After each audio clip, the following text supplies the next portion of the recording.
Chez ce viticulteur de Talmont-Saint-Hilaire, ces vendanges n'ont toujours pas commencé. La forte présence de mildiou, une maladie nocive pour les plantes, retarde la maturité de ces raisins. On voit les feuilles qui sont dans cet état-là. Donc ça, c'est des feuilles qui ont chopé le mildiou. Et là, il est sec maintenant, mais ça veut dire que c'est des feuilles qui sont plus productrices de photosynthèse. Donc ça retarde obligatoirement la maturation du raisin derrière, puisqu'on a moins de feuilles que d'habitude. Ces vendanges ont 10 à 15 jours de retard par rapport à l'année dernière. La cause, le manque de soleil et de chaleur.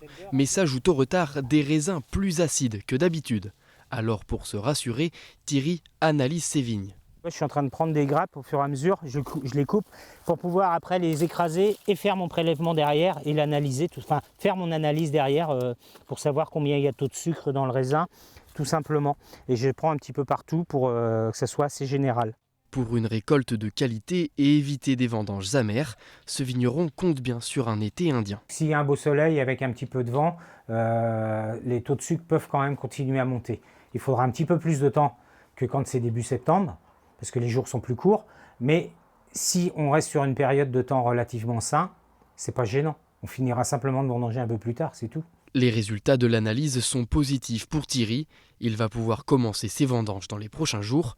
Reste à savoir maintenant si le goût sera au rendez-vous.